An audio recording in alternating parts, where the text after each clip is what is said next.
किसका फोन था?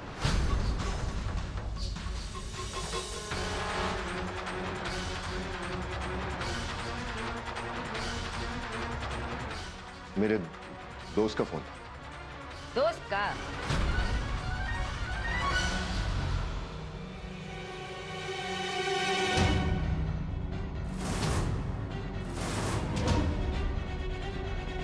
बाबूजी? ओ, तो ये नटरू यार है आपका? काहे छुपा रहे थे कि दोस्त का फोन है? ये तो आपके बाप का फोन है। बोलिए, नटरू से बात करते हैं, फिर खिचड़ी पकाना शुरू हो गया ना? ऐसा कोई बात नहीं है। तो कौन बात है? हैं? हमसे काहे छुपा रहे हैं आप? हैं? बताए काहे नहीं कि फोन आया था? तुमको बुरा लगता है इसलिए हम नहीं बताए। बुरा लगता तो नहीं बताए। अच्छा, तो ये सब चल रहा है हमारे पीठ के पीछे? हैं? हमको तो दिखाया जाता है कि झगड़ा चल रहा है और उधर जाके बाप से बतिया रहे हैं। फिर तो चौकड़ी भी जमता होगा, हैं? मिलते भी होगे। आखिर बाप का खून का असर तो ऐपे ना करेगा। अरे तो हम क्या करें? हाँ, बीवी की सुनो तो बाबूजी नाराज, बाबूजी की सुनो तो बीवी की नाराज। दोनों के बीच में हम तो फंस गए। रबड़ की तरह दोनों खींच रहे हैं हमको। त्रिशंकु की तरह यहाँ बाबूजी यहाँ बीवी बीच में खड़े हैं। हम पूरे फंस गए हम तो। बाबूजी हमको फोन किए थे, बोले कि बेटा थोड़ा सब्र रखो, कहे मकान बेचने का बात कर रहे हैं। एक बार मकान बिक गया तो वो हमारा कर्जा उतार देंगे। अब आप ही बताइए भैया, हम क्या करें बताइए। अरे लेकिन घर काहे बेच रहे हैं? हमने मना किया था उनको, हमारा बात हो चुका है उनसे। अरे भैया बताओ, हमको क्या मालूम ऐसा क्यों कर रहे हैं? हाँ, हमको यही लगता है कि उनको पछतावा हो रहा है। ये गुलकंद ने कहा था ना कि मकान बेच के कर्जा चुका दो, तो वो भी अब जिद पड़ गए कि मकान बेचकर ही वो दहेज का कर्जा चुकाएंगे। बस इसीलिए उनका फोन आया था। अब इसका सामने अगर हम उनसे बात करते तो ये बवाल मचा देती, खातिर हम फोन लेकर बाद यहाँ आकर बात करने लगे। गुलकंद, आयुध बाबू सही कह रहे हैं। अरे उनका हालत तो समझो, तुम्हारे खातिर पूरा परिवार छोड़ के यहाँ बैठे हैं वो, तुम्हारे खातिर। देखिए, हम ये सब कुछ नहीं जानते। हमको झूठ और झूठ बोलने वाले से बहुत नफरत है। और जिस दिन पता चल गया ना कि कोई हमसे झूठ बोल रहा है, इसका हालत खराब कर देंगे।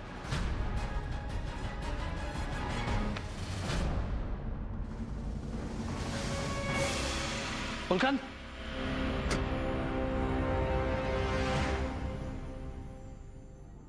अयोध्या बाबू, देखिए गुलकंद की तरफ से हम आपकी माफ मांगते हैं। हम जानते हैं गुलकंद जाने अनजाने में बहुत कुछ बोल देती है, अब आप फिर भी उसके साथ खड़े रहते हैं। आपका बहुत बहुत धन्यवाद। कोई बात नहीं भैया,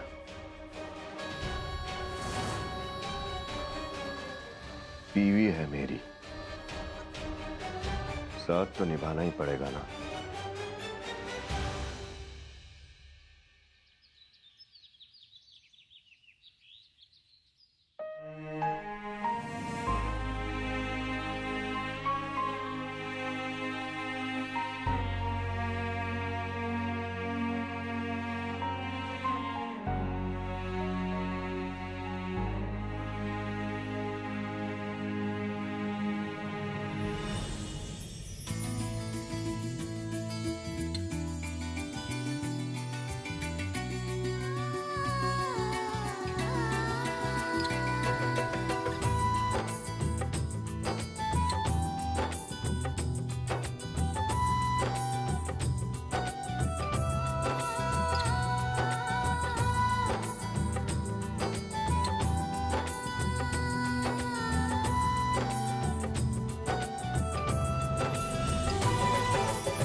पायल जी, आप इनके गिरवी रखे गहने वापस ले आई। Thank you. आपने उनके लिए इतना सब कुछ किया। भाभी, अब आप तो थैंक यू मत बोलिए।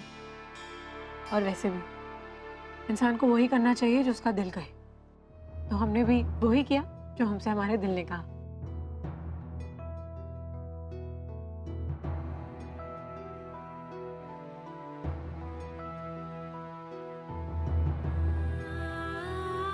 क्या हुआ पायल जी?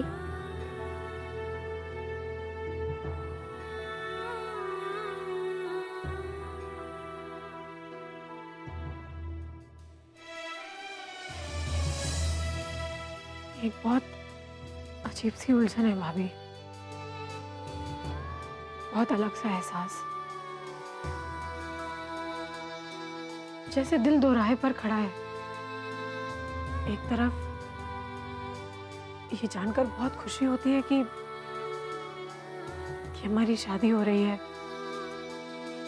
नई जिंदगी की शुरुआत होने जा रही है, और दूसरी तरफ इस घर को छोड़ के जाने का बहुत दुख है।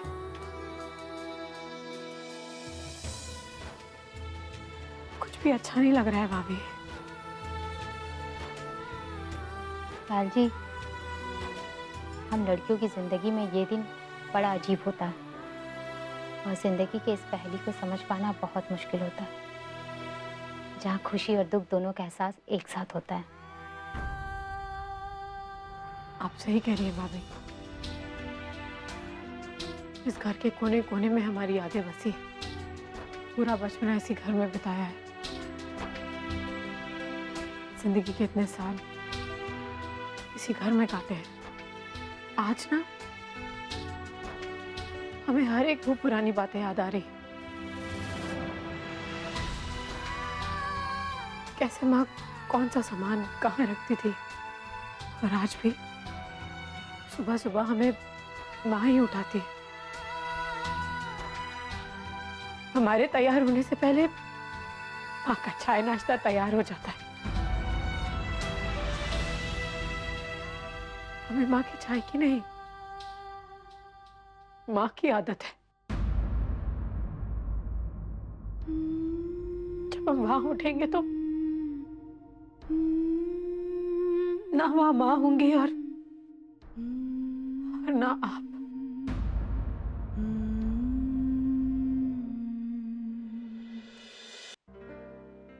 भाभी, आप भी तो अपना घर छोड़कर यहाँ आई थी ना, फिर आपको कोई परेशानी नहीं हुई? पायल जी, आपने कभी परेशान होने नहीं दिया ना। सच कहो ना पायल जी, तो शुरू शुरू में थोड़ी दिक्कत तो होती ही है, लेकिन जब पति का और परिवार वालों का प्यार मिलता है ना, सब कुछ सही हो जाता है। अभी हम एक नए परिवार में जाने वाले हैं। वहाँ कहीं हमसे कोई गलती हो गई तो? यहाँ तो माँ है, गलती का एहसास भी दिलाती है, डांटती भी है, समझा भी देती है, और पापा वो तो हमेशा हमारा ही साथ देते हैं। वहाँ कौन होगा? हमें तो कुछ समझ भी नहीं आ रहा है कि हम कैसे क्या करेंगे वहाँ। भाभी, माँ कहती है कि ससुराल में जाने के बाद रहने का सलीका बदल जाता है। हम वहाँ शादी के बाद क्या पहनेंगे? वहाँ पे लोगों की क्या पसंद है, क्या नापसंद है, वहाँ की क्या परंपरा है, उन सबका व्यवहार कैसा है, ये सब सोच सोच के हमें बहुत डर लग रहा है भाभी।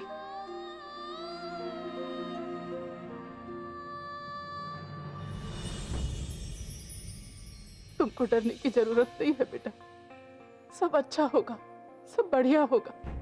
भगवान है ना, वो सब अच्छा करेंगे। हाँ, हमें तो कुछ समझ में नहीं आ रहा है कि अगर हमसे वहां गलती हो गई तो फिर हम क्या करेंगे माँ?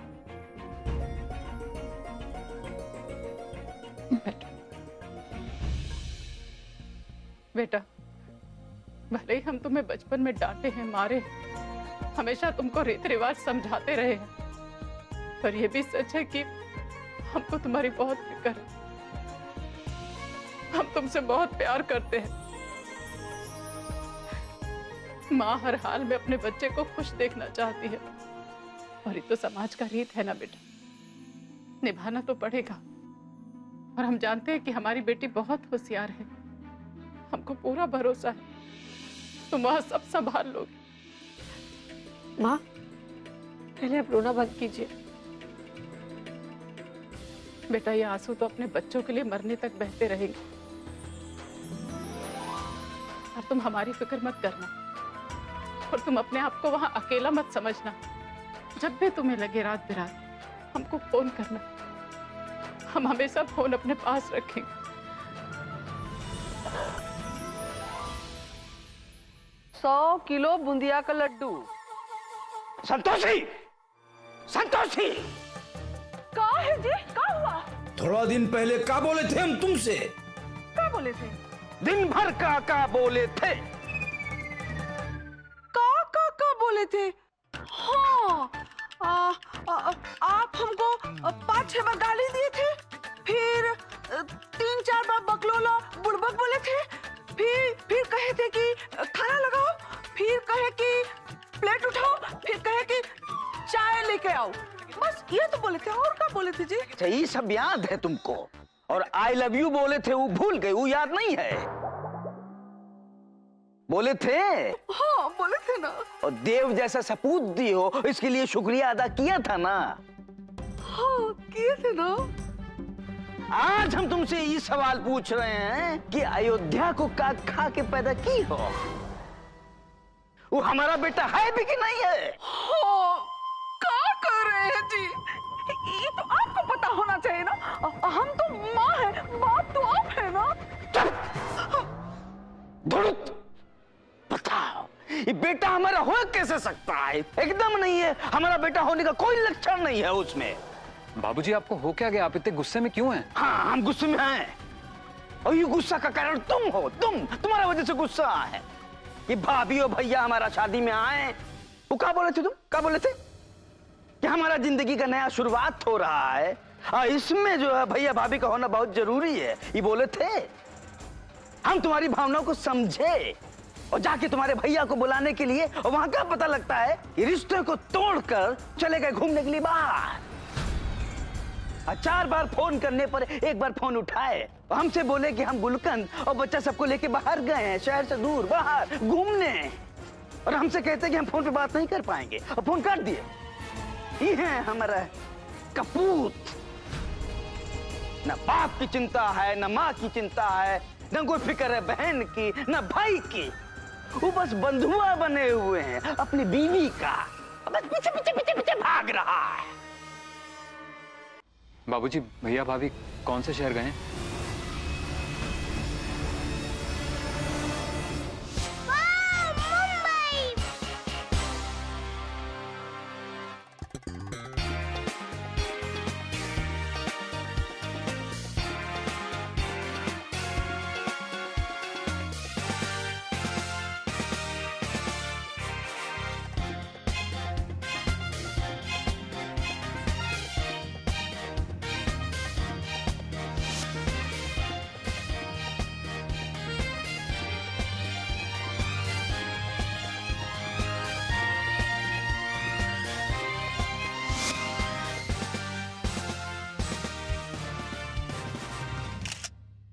गुलकंद को गुल कर दिए हैं जमशेदपुर से।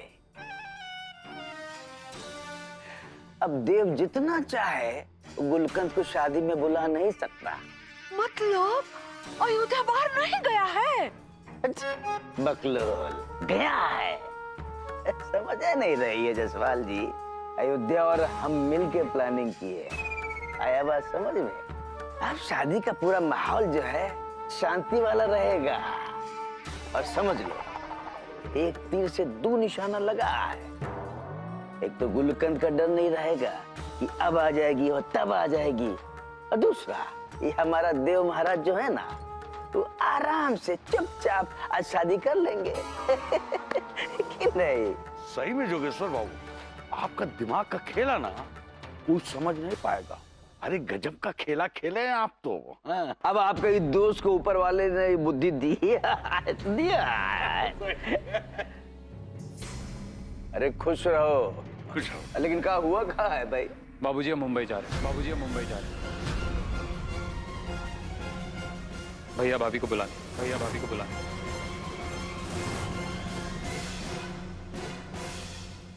बाबूजी आप हमारे जिद के कारण, हमारे प्यार में अयोध्या भैया को फोन करने के लिए राजी हुए। अब भैया का फर्ज बनता है कि वो 2 कदम आपकी तरफ बढ़ाएं। और अगर वो नहीं मानते हैं तो हम उनको मजबूर करेंगे कि वो हमारी शादी में आए और उनको आना पड़ेगा।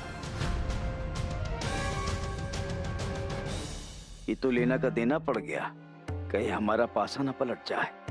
अब हम क्या करें? ये लड़का तो सब खत्म करने पर तुला हुआ है। कुछ सोचो जोगेश्वर प्रसाद, कुछ सोचो। राजेश हमारे लिए प्लेन की टिकट ला रहा है, उसके आते ही हम निकल जाएंगे। ये काहे पगला रहे हो तुम? ये बौराने से काम नहीं चलेगा देव। हल्दी हो गया है तुम्हारा, आप बाहर कैसे जाओगे? हाँ, बाबूजी हम हल्दी के बाद भी तो रांची गए थे ना। अरे वो अलग बात था।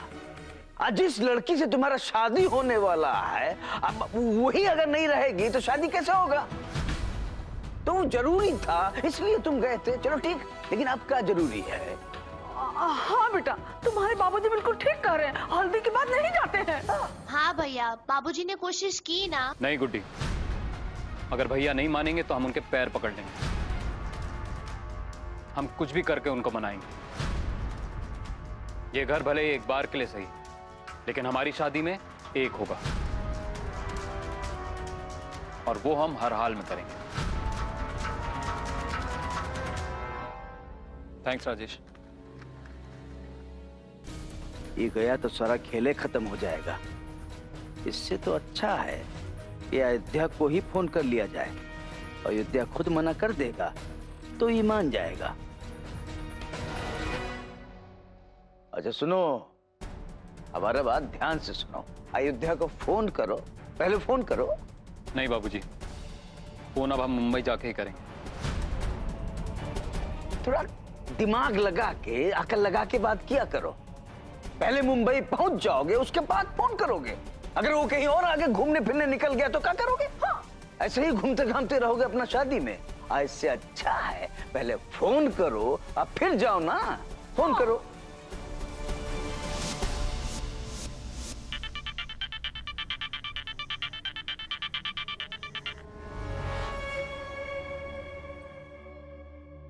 हेलो भैया हम बोल रहे हैं। भैया यहाँ हमारी शादी और आप हमें बिना बताए शहर से बाहर चले गए। देव, बाबूजी हमको बताए थे। देखो देव, तुम्हारे लिए बहुत खुशी का दिन है। तुम जिंदगी का नया शुरुआत कर रहे हो। हम नहीं चाहते कि ऐसे मौका पर कोई भी नाटक नौटंकी हो। गुलकंद और बाबूजी को तुम जानते हो, आमने सामने आगे तो बखेड़ा खड़ा हो जाएगा। इसलिए हम गुलकंद को लेके और बच्चों को लेके शहर से बाहर आ गए। भैया वो सब हम नहीं जानते। एक बात हम आपको साफ साफ बता देना चाहते हैं, अगर आप हमारी शादी में नहीं आए तो हम ये शादी नहीं करेंगे।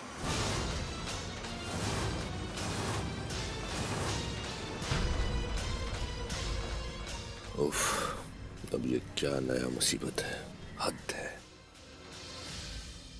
अरे देव यार, हम कोई राउरकेला या धनबाद तो आए नहीं है। मुंबई यहाँ से आने में समय लगता है। हाँ तो ठीक है ना भैया, आप प्लेन की टिकट करा लीजिए या कोई और व्यवस्था कर लीजिए, लेकिन हमारी शादी से पहले भाभी और बच्चों को लेकर आप यहाँ आ जाइए बस।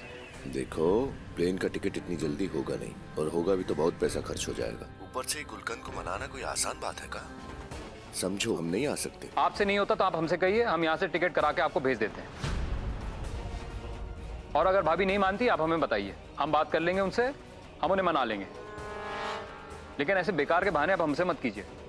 ठीक है, ठीक है देव, हम तुम्हारी शादी में आ रहे हैं। खुश? सच भैया, आप आएंगे ना? हाँ, हम तुम्हारी शादी में आएंगे, चाहे इसके लिए हमें गुलकंद के हाथ पांव क्यों ना जोड़ने पड़े। ठीक है, अब तुम फोन रखो, हमें आने का तैयारी भी करना है। हाँ ठीक है भैया। सुना बाबू जी, भैया आएंगे।